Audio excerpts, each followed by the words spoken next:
Number: The Drifting Vessel Part 1, The Signal in the Dark. Yuna was bored. This was not unusual. Life on a space station, orbiting a frozen moon, was not as exciting as the movies made it seem. Most days were the same. Wake up, eat breakfast with her parents, do her lessons on the computer, and then wait for something interesting to happen. Something interesting almost never happened. She was 12 years old, and she had lived on the research station Horizon's Edge for her entire life. Her mother, Tae-hee, was a communications officer. Her father, Dong-woo, was an engineer who fixed things when they broke. They had come to this station before Yuna was born, and they had never left. The station orbited Triton, one of Neptune's moons. It was very far from Earth. Yuna had never been to Earth. She had only seen it in pictures and videos. Today was a maintenance day. That meant most of the adults were busy checking systems and running tests. Yuna had finished her lessons early, and now she had nothing to do. She walked through the metal hallways of the station, looking for something to occupy her time. The lights hummed above her head. The walls were gray. Everything was gray. She found herself standing outside a door marked Sensor Bay 7 Inactive. Her father had shown her this room once, years ago. It was full of old equipment that nobody used anymore. New sensors had replaced the old ones. But nobody had bothered to remove the outdated machines. They just sat there, collecting dust. Yuna looked left and right. The hallway was empty. She pressed the door panel, and it slid open with a soft hiss. The room was dark until she stepped inside and the lights flickered on. Old screens lined the walls. Cables hung from the ceiling like sleeping snakes. In the center of the room sat a large console covered in buttons and switches. It looked ancient compared to the modern equipment on the rest of the station. Yuna smiled. This was more interesting than her empty room. She sat down at the console and began pressing buttons. Nothing happened at first. Then she found a power switch hidden on the side. She flipped it, and the console hummed to life. Lights blinked, screens glowed with green text. For the next hour, Yuna played with the old sensor array. She learned how to point it in different directions. She learned how to adjust the frequency settings. She learned how to filter out background noise from space. It was like solving a puzzle, and Yuna loved puzzles. Then she heard something. It was faint, almost too quiet to notice. A pattern of sounds, repeating over and over.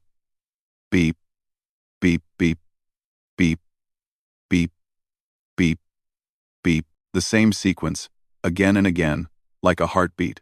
Yuna leaned closer to the speaker. She adjusted the frequency to make the sound clearer. The beeping became sharper, more distinct. This was not random noise. This was a pattern, a signal. Her heart began to beat faster. She knew that the main sensor arrays filtered out certain types of signals. They were programmed to ignore anything that seemed like background radiation or natural space noise. But this old system did not have those filters. It picked up everything. Yuna grabbed her personal tablet and connected it to the console. She began recording the signal. The pattern repeated every 47 seconds. She recorded several cycles, then disconnected and sat back in her chair. Was this real? Was she really hearing something that nobody else had noticed? She needed to find out more.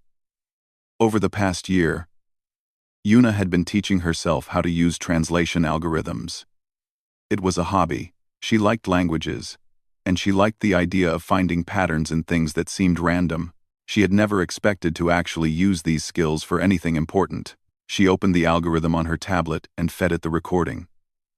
The program began analyzing the pattern, looking for mathematical structures, repetitions, and logical sequences.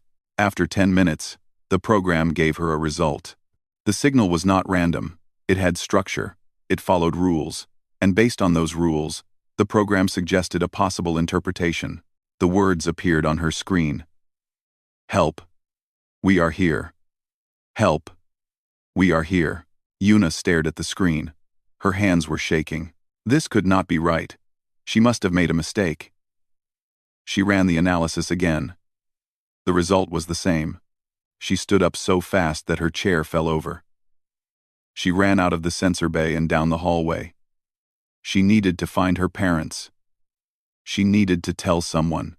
She found her mother in the main communications center, checking signal logs on a large screen. Tae-hee looked up when Yuna burst through the door. "Yuna? What is wrong? You look pale." "Mom, I found something. You need to see this." Tae-hee frowned. "Found what? Where have you been?" "Sensor Bay 7, the old one. I was playing with the equipment, and I heard a signal. A repeating signal. I recorded it and ran it through a translation algorithm. Mom, it says, 'Help, we are here,' over and over." Tae-hee's frown deepened. "Yuna, that equipment is outdated. It picks up all kinds of noise. You probably just found some interference pattern. I ran the analysis twice. The pattern is structured. It follows rules. Please, just look at it." Something in Yuna's voice made Tae-hee pause. She took the tablet from her daughter's hands and looked at the recording. She looked at the analysis results. Her frown slowly disappeared, replaced by something else. Surprise. Then, concern. "Where did this signal come from?" Tae-hee asked. The console showed the direction. "Somewhere in the Kuiper Belt. Far from any known objects." The instinct to the stupiding the sign. Tae-hee was quiet for a long moment. Then she stood up. "Stay here. I need to show this to the commander." Yuna waited. Minutes passed. Then an hour. She sat in the communications center, watching officers come and go. Everyone looked serious. Nobody told her anything. Finally, her father appeared. Dongwoo's face was hard to read. He sat down next to her. "Your mother showed your recording to Commander Jisoo," he said. "She ran it through our official systems. Yuna, the signal is real. And based on the analysis, it has been broadcasting for a very long time." "How long?" Yuna asked. Dongwoo looked at his daughter. "At least 8,000 years." Yuna felt the world shift around her. 8,000 years. That was before the Egyptian pyramids. Before human civilization as she knew it. Something had been calling for help since before humans had invented writing. "What does this mean?" she whispered.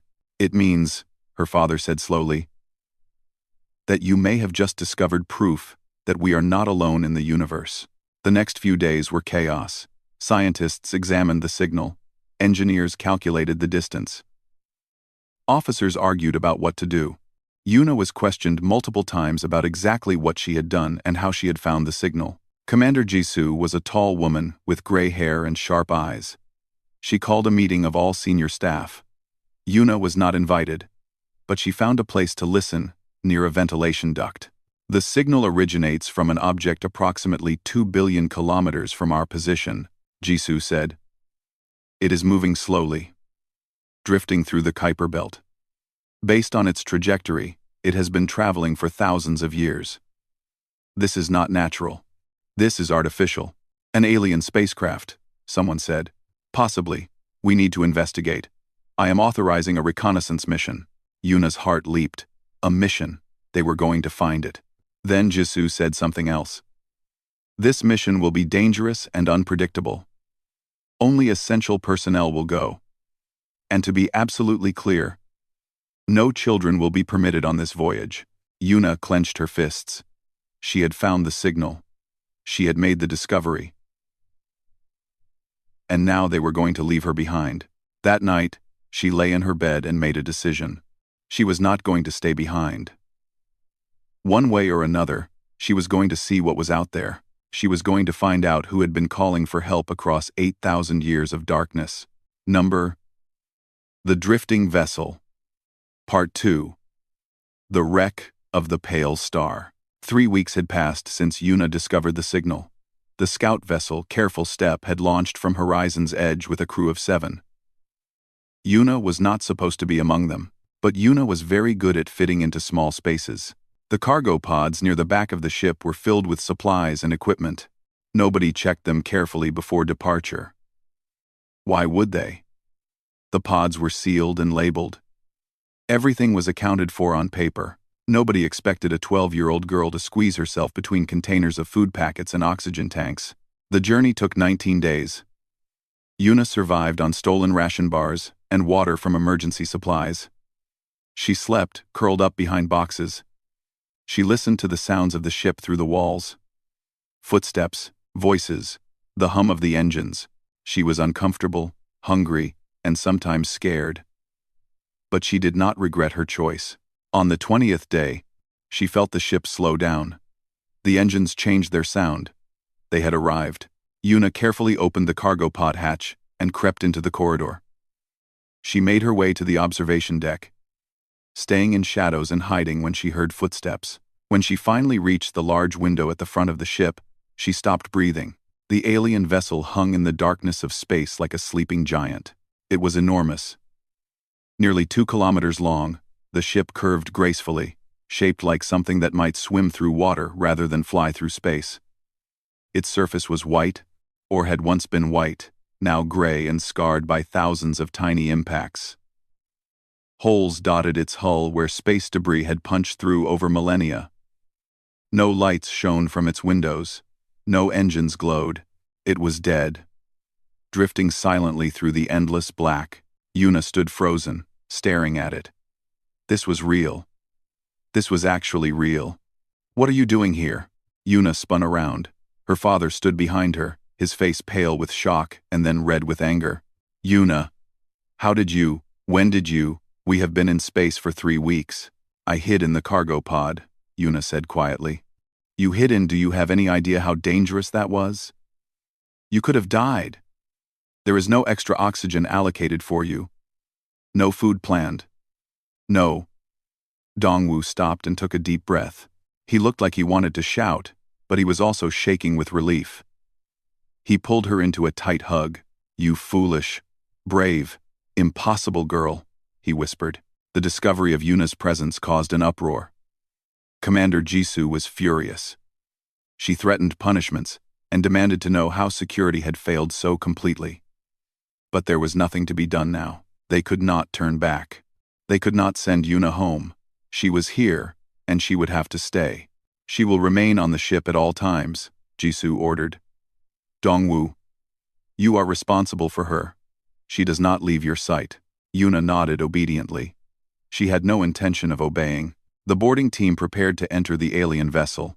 There were 3 of them. Hyunwoo, the pilot, who would stay near the entry point in case of emergency. Sujin, a scientist who studied alien biology and had dreamed of this moment her entire career, and Minho, a security officer who carried a weapon and trusted nothing. They entered through a large hole in the hull, a wound that had been torn open long ago by some ancient collision. Their lights cut through the darkness inside. The team's cameras sent images back to the careful step, and everyone on board watched on screens. The interior of the alien ship was strange and beautiful. The walls curved in ways that human architecture never did. Surfaces that should have been flat were instead gentle waves. Colors that had once been bright had faded to soft pastels over thousands of years. There was no sharp corners anywhere, only flowing shapes that blended into each other like frozen music. "This is incredible," Sujin whispered over the radio. "The design philosophy is completely different from anything human. They thought about space differently than we do. They moved deeper into the ship. They found machinery they could not identify. They found screens that would never light up again. They found furniture shaped for bodies that were not human. And then they found the dead." The first body made Sujin cry out in surprise. It lay against a wall, frozen solid by the cold of space. It was humanoid but not human, taller than a person, with limbs that were too long and joints that bent in unfamiliar ways. Its head was oval-shaped, and even in death, Yuna could see the 4 eyes, now closed forever. Its skin was a pale blue-gray. Its hands had 6 fingers each. "Oh my God," someone on the ship whispered. There were more bodies. Many more. As the team moved through the vessel, they found them everywhere. In corridors. In rooms that might have been living quarters. In what looked like a medical bay. Hundreds of them, frozen in positions of panic and pain. Some had tried to run. Some had collapsed where they stood. Some had crawled toward doors they never reached. "What happened here?" Minho asked. His voice was tight with fear. Sujin scanned the bodies with her equipment. She was quiet for a long time.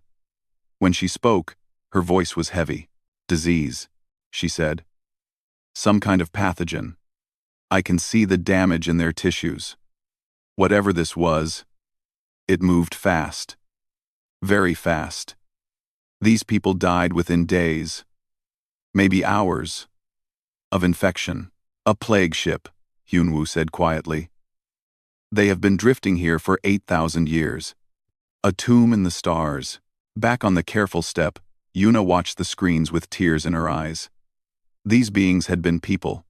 They had lived and worked, and probably laughed and loved, and then something terrible had swept through their ship and killed them all.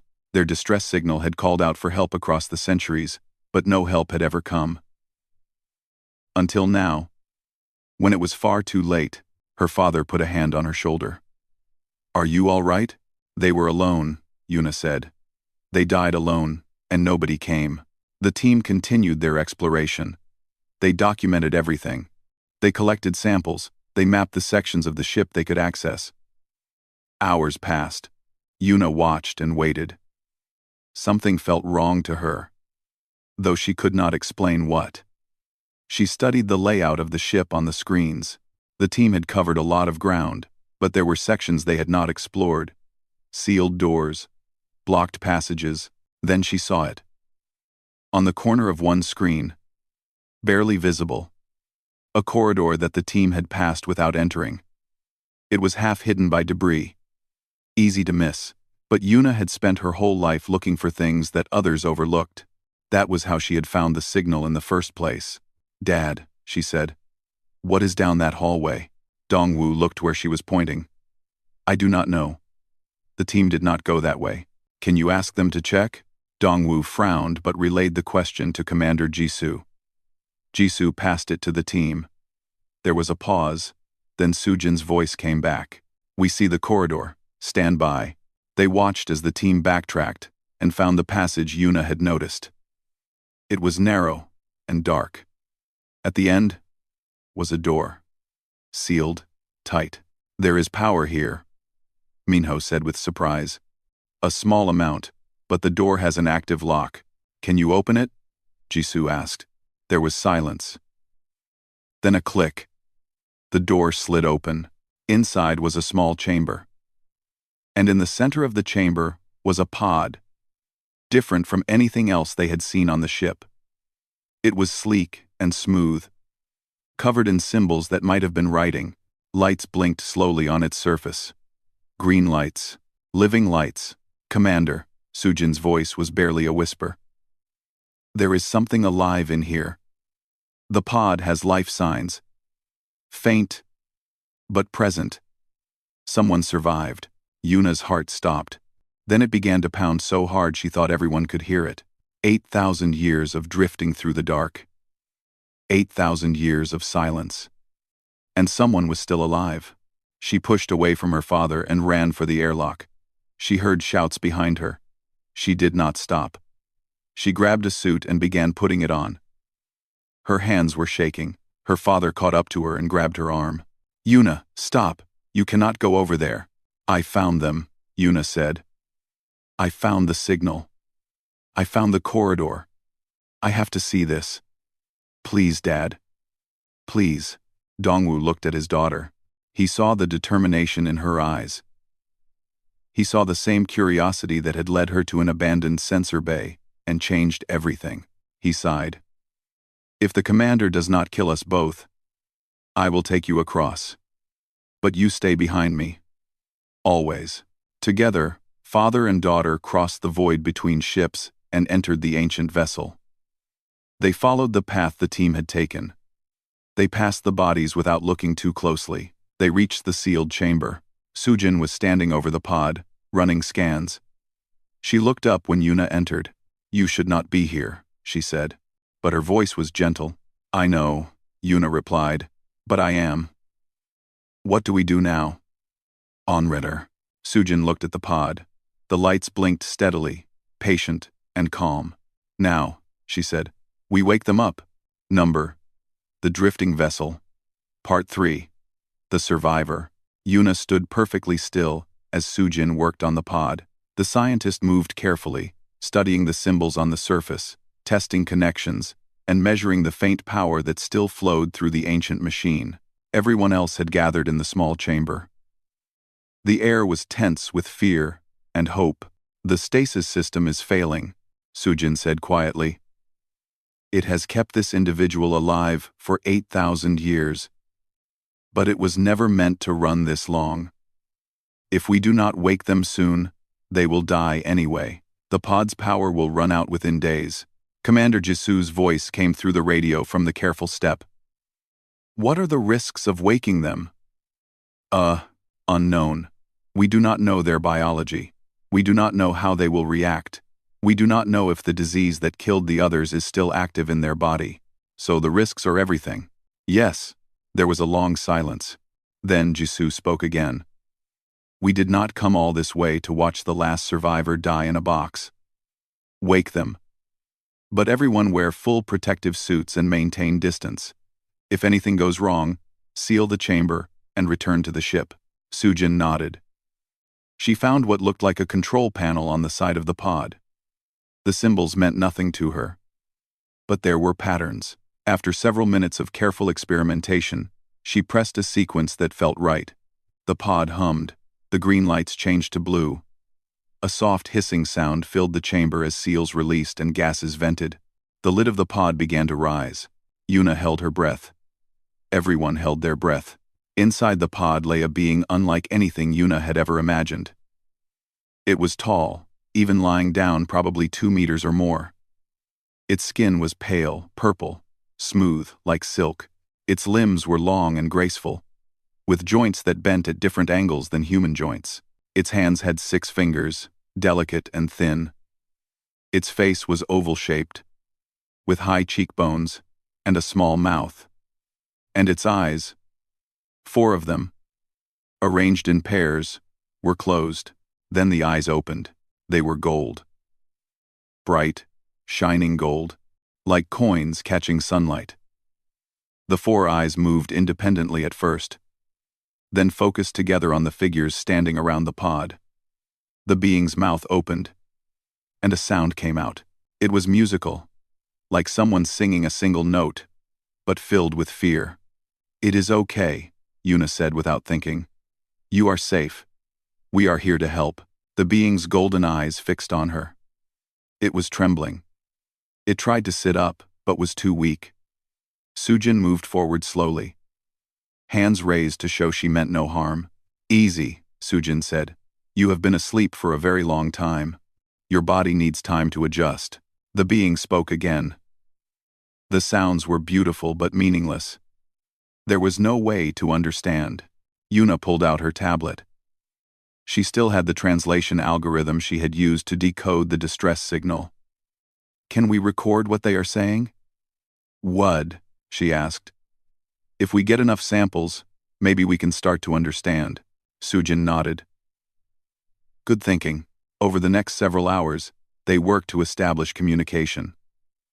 The being who they eventually learned to call Kiera, which was the closest human mouths could get to her actual name, was weak but intelligent. She understood quickly what they were trying to do. She began pointing at objects and saying words in her language. Table, wall, light, hand, eye. Yuna worked with the translation algorithm, feeding it data and watching patterns emerge.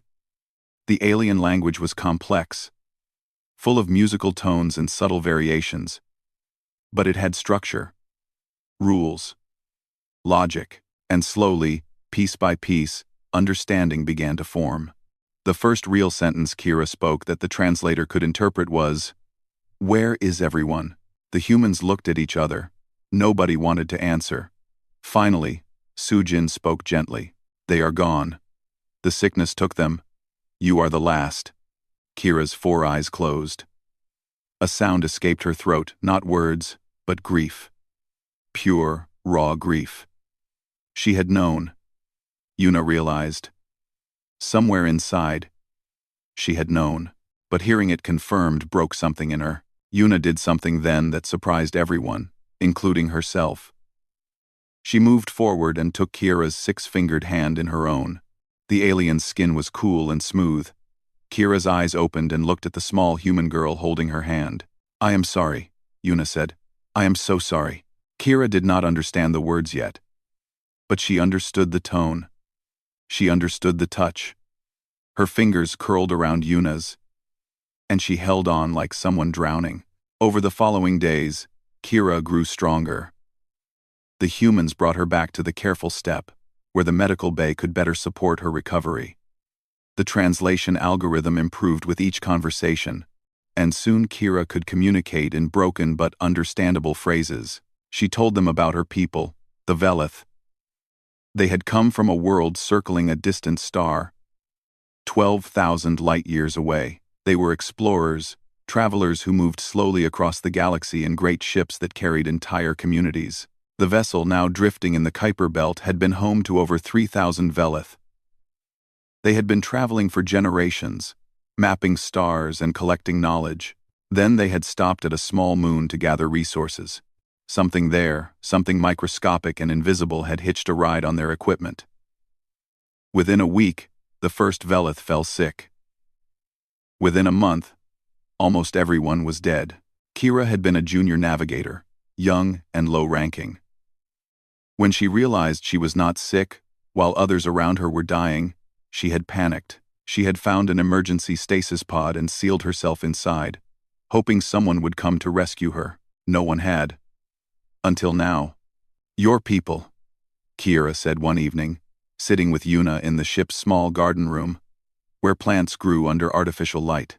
"Tell me about your people." Yuna thought about how to explain humanity.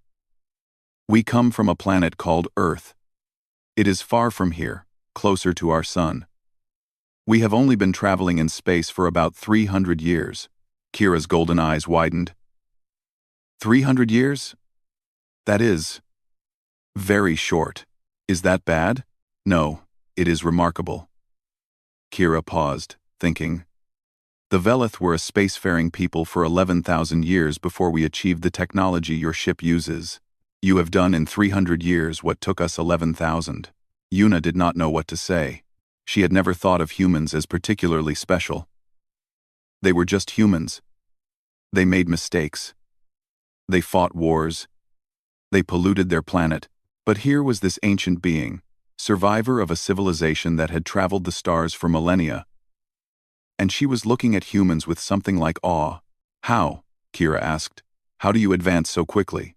"I do not know," Yuna admitted. "We just keep trying things. We fail a lot. But we keep trying." Kira made a soft sound that Yuna had learned was Velith laughter. The Velith were careful. We tested everything many times before we used it. We moved slowly to avoid mistakes. Perhaps, she trailed off. Perhaps what? Perhaps we were too careful. Perhaps we were so afraid of making mistakes that we never learned how to survive them. Kira looked at Yuna with those 4 golden eyes. You humans are not careful. You rush forward. You make mistakes and then fix them and then make new mistakes. It is terrifying to watch, but it is also magnificent. She reached out and touched Yuna's face gently with one cool finger. "What manner of creatures are you?" Kira whispered. Yuna smiled. "We are still figuring that out." That night, Yuna could not sleep. She kept thinking about what Kira had said, about how humans were different, about how they rushed forward while other species moved carefully. Was that a strength or a weakness? Maybe it was both. She got up and walked to the observation deck. Kira was there, standing at the window, looking out at the ancient ship that had been her home. "You cannot sleep either," Yuna said. "No, I am looking at them, at the dead." They stood together in silence.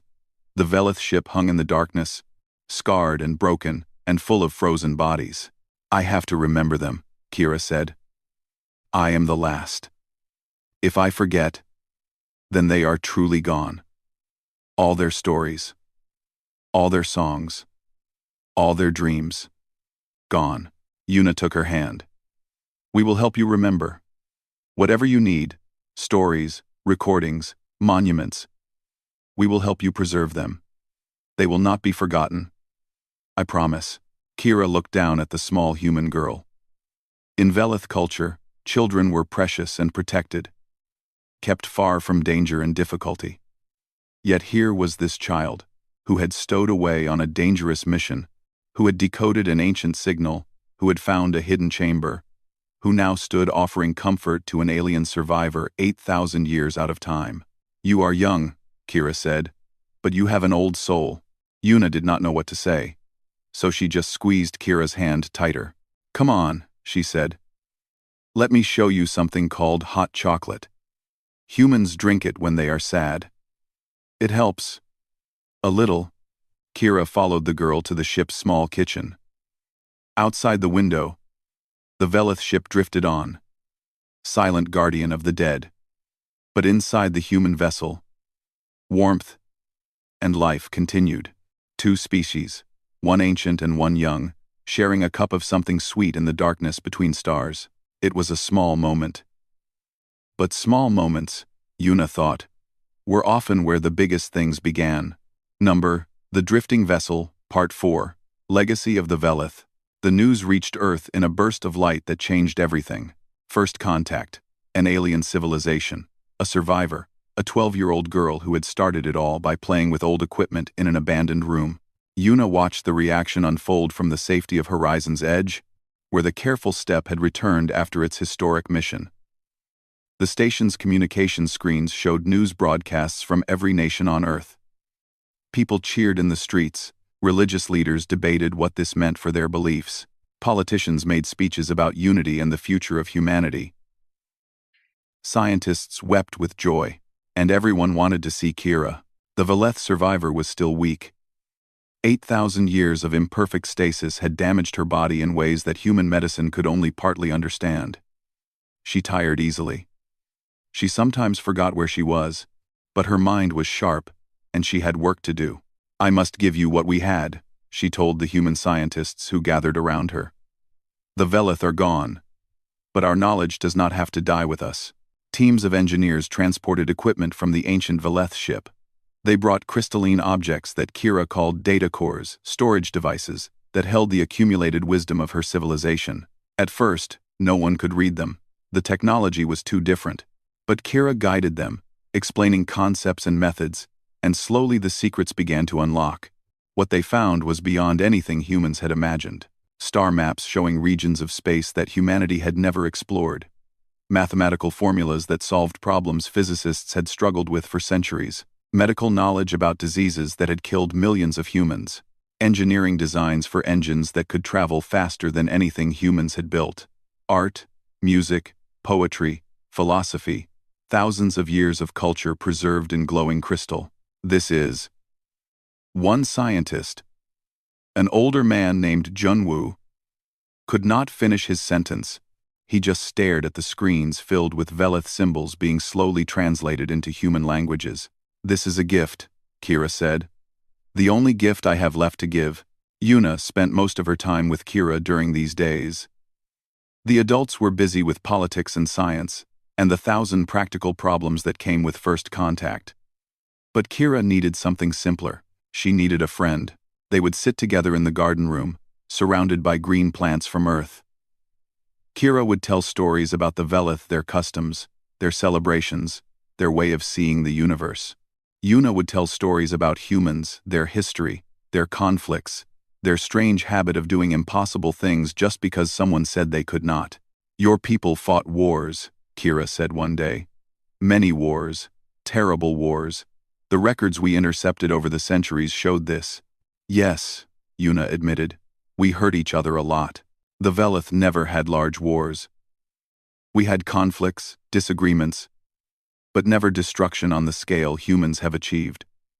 We thought ourselves more peaceful, more civilized. Maybe you were. Kira was quiet for a moment.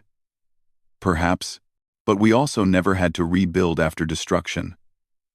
We never learned how to survive the unthinkable. When the plague came, we had no experience with catastrophe. We did not know how to fight. We simply died. She looked at Yuna with her 4 golden eyes. Your people have survived everything. Ice ages, plagues, wars that killed millions, and you are still here, still growing, still reaching for the stars. There is something in humans that does not know how to give up. Yuna thought about this. She had never considered human stubbornness to be a virtue before. But the Velith data cores contained more than just gifts. They also contained warnings. Kira showed the scientists a section of records that made everyone go quiet. In the centuries before their final voyage, the Velith had detected something troubling. Signals from distant regions of space that suddenly went silent. Star systems that had shown signs of life 1 century and were empty the next. Ships from other Velith vessels that ventured into certain areas and never returned. We did not know what it was, Kira explained. We never saw it clearly. But we knew something was out there. Something that was making civilizations disappear. We were not just exploring when we left our home region. We were also running. Running from what? Commander Jisoo asked. We called it the silence. Wherever it touched, voices stopped. We had theories. A hostile species. A natural phenomenon. A disease of some kind. But we never found proof. Just empty space where life had once been. The room was very quiet. Is this silence still out there? Jisoo asked. I do not know. 8,000 years have passed. Perhaps it is gone. Perhaps it is still hunting. Kira's voice was soft. I am sorry. I wish I had better news. But you needed to know. If you are going to venture deeper into the galaxy, you needed to know that it may not all be friendly. This information changed things. The celebration of first contact became mixed with fear. Some people called for humanity to stay close to home. To hide and hope, the silence never found them. Others said, humanity should expand faster, build stronger ships, prepare for whatever might be coming. Yuna listened to the debates and felt overwhelmed. She was just a 12-year-old girl. She had found a signal. She had not asked to change the course of human history. One night, she could not sleep. She went to find Kira, and found her in the observation deck, looking out at the stars. You are troubled, Kira said without turning around. Everyone is talking about war. About enemies in space. About weapons and defenses. I just wanted to find something interesting. I did not want to scare everyone. Kira turned to face her. You did not create the silence. You did not create the dangers that exist in this universe. You only opened a door. What humanity chooses to do with the knowledge behind that door is not your responsibility. It feels like my responsibility. I understand. When I sealed myself in that pod, I felt responsible for everyone who died. I asked myself why I survived when better people did not. Why was I special? The answer, I eventually realized, was that I was not special. I was just lucky, and luck creates obligation, not guilt, but obligation. The obligation to do something meaningful with the chance you have been given. Yuna wiped her eyes. What did you do with your chance? I waited. I hoped. And when you came, I decided to give everything I had to your people. Not because I think humans are perfect. You are not. But because you are alive, and you have potential, and someone should carry our memory forward. Kira touched Yuna's shoulder. You have already done something meaningful. You answered a call for help that rang across 8,000 years. Whatever happens next, that matters. That will always matter. Months passed. The Velith ship was renamed Memory of Stars and converted into a museum and research center. Scientists continued to unlock its secrets. Engineers built new ships based on Velith designs. Doctors developed new treatments from Velith medical knowledge. And Yuna became famous. She was called the girl who found the stars. Her face appeared on news broadcasts and magazine covers. Schools named programs after her. Children dressed as her for costume celebrations. She hated all of it. I just want to be normal, she told Kira one day. I want to go back to being bored on a space station. I want people to stop staring at me. Kira made her laughing sound. You were never normal. Yuna. Normal children do not sneak into abandoned sensor bays. Normal children do not decode alien signals. Normal children do not stow away on spacecraft. You were always destined for something more than ordinary life. I did not ask for destiny. No one does. But some of us get it anyway. Kira's voice was gentle. You can reject the fame. You can hide from the attention. But you cannot undo what you have done.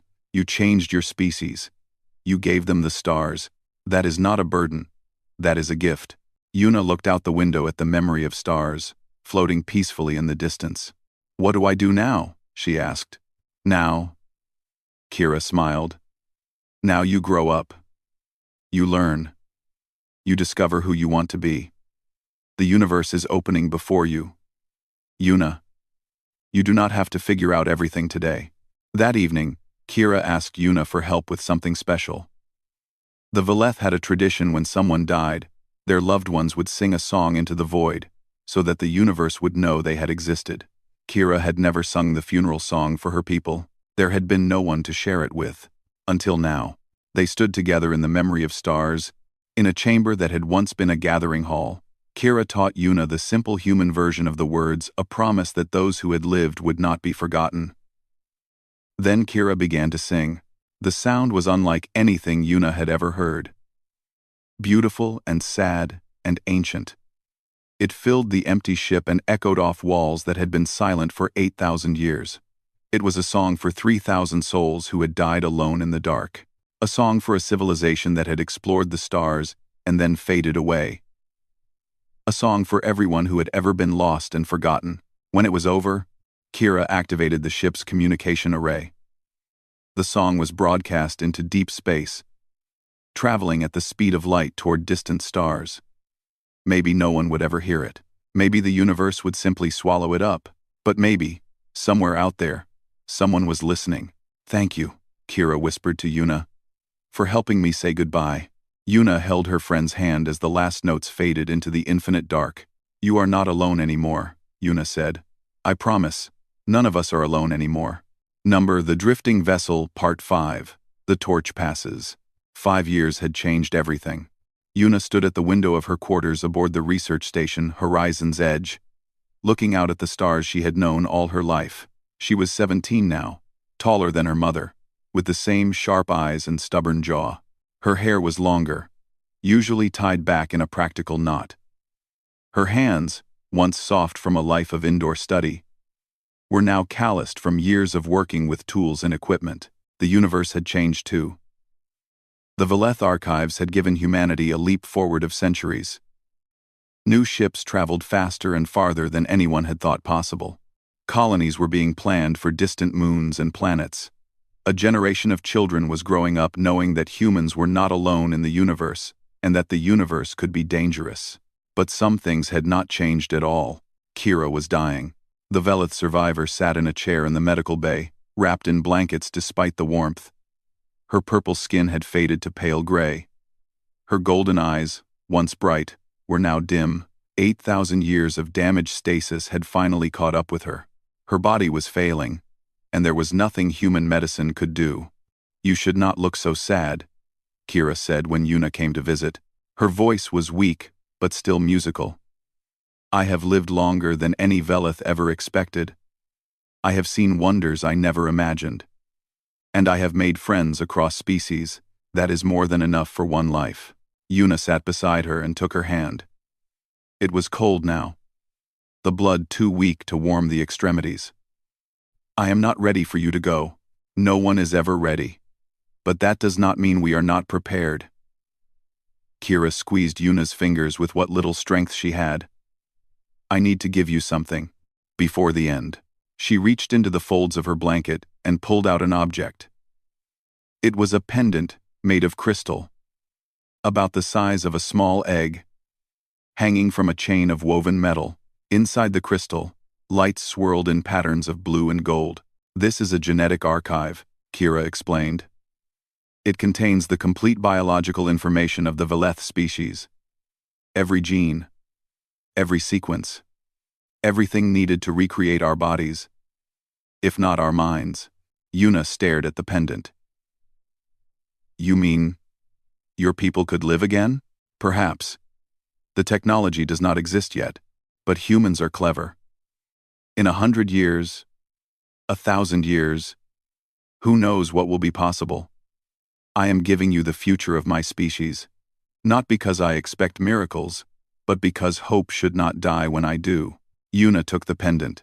It was warm against her palm, as if something alive rested inside. Why me? She asked. Why not give this to the scientists, the government, someone important? Kira laughed softly, that musical sound Yuna had grown to love. You are important. You found us. A child playing with old machines heard our cry across the void. That is not an accident. That is fate, or luck, or destiny. Whatever name you give it, it means something. She leaned forward, her golden eyes focusing on Yuna with sudden intensity. Your people are strange, Yuna, frightening and wonderful and strange. You do in centuries what took us millennia. You fight and create, and destroy, and build again. We Veleth moved carefully, slowly, afraid to disturb the universe. Perhaps that is why we perished and you thrive. You are not afraid. And that may be what this galaxy needs. Beings who run toward the unknown, rather than away from it. Kira settled back in her chair, exhausted by the effort of speaking. I will not see what you become, but I believe in what you will be. Take care of my people's memory. Take care of this gift. And take care of yourself. Do my BM. My neen. Time. Right to. Time memory. Time em. Time memory. Time em. Time em. Time em. That night, surrounded by the humans who had become her family, Taehi and Dongwoo, Sujin and Hyunwoo, Commander Jisoo and a dozen others, Kira closed her 4 golden eyes and did not open them again. The funeral was broadcast across all human space. Billions watched as the last Veleth was honored according to both human and Veleth traditions. Her body was placed in a capsule and released toward the sun, where it would join the light and energy of the universe forever. And Yuna, wearing the crystal pendant against her heart, spoke to the watching world. Kira taught me that discovery is not about glory, she said. It is about connection. Finding someone across the void and saying, you are not alone. She called for help, and we answered. Now, it is our turn. Whatever else is out there, friends or enemies, wonders or dangers, we will face it. Not because we are brave, but because we do not know how to stop. That is what it means to be human. 1 year later, Yuna stood on the bridge of a new ship. It was called Kira's Hope. And it was the first of a new class of exploration vessels built using combined human ingenuity and Veleth wisdom. Faster than anything before it. Stronger, more capable of traveling to places no human had ever seen. Yuna was 18 now. She had graduated from the academy with top honors. She had trained in navigation, engineering, first contact protocols, and a dozen other skills. She had worked harder than anyone expected because she had something to prove not to others, but to herself. Now she stood at the front of the bridge, looking out at the stars. Behind her, a crew of 50 humans prepared for departure. Some were scientists. Some were engineers. Some were soldiers trained to face unknown threats. All of them had volunteered for a mission that might last years and might never bring them home. Captain on the bridge, someone announced. Yuna turned. Commander Jisoo, now Admiral Jisoo, stood at the entrance, her gray hair now completely white. She looked older, but her eyes were still sharp. I still think you are too young for this, Jisoo said. You thought I was too young to go to the Veleth ship, Yuna replied. And too young for the academy. And too young for officer training. I am starting to think you just like telling me I am too young, Jisoo almost smiled. Maybe I do. But I am also here to say goodbye. And to tell you that I was wrong. I was wrong. I was wrong. Yuna blinked. Wrong about what? About everything. Jisoo stepped forward and placed a hand on Yuna's shoulder. 5 years ago, you were a child who stowed away on a dangerous mission against every rule and order. I wanted to send you home in disgrace. But if you had not come, we might never have found Kira. We might never have received the Velith archives. Everything that has happened since the ships, the colonies, the future we are building, started because a 12-year-old girl refused to be left behind. She squeezed Yuna's shoulder. You were never too young. You were exactly what we needed.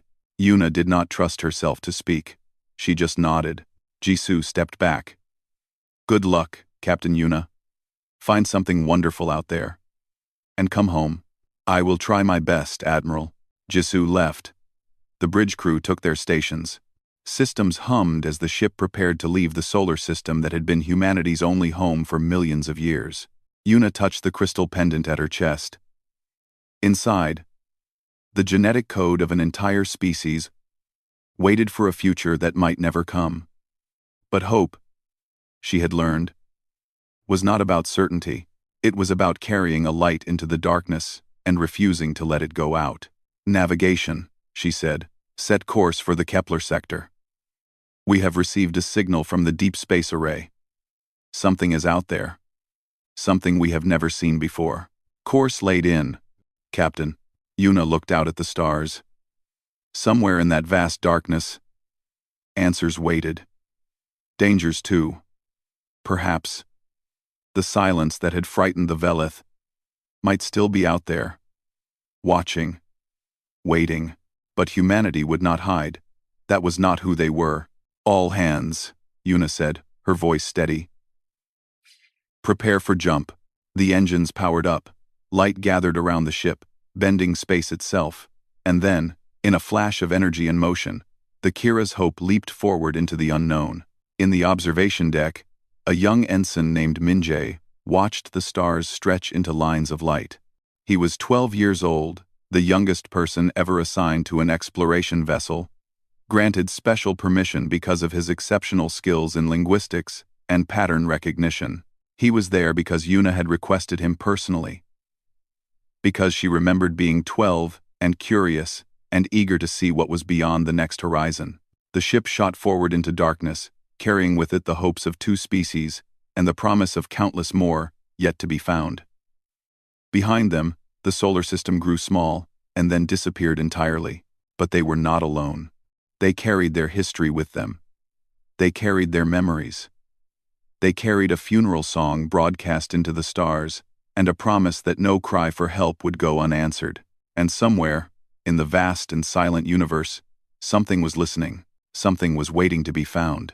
The stars, as Kira had once said, were just the beginning.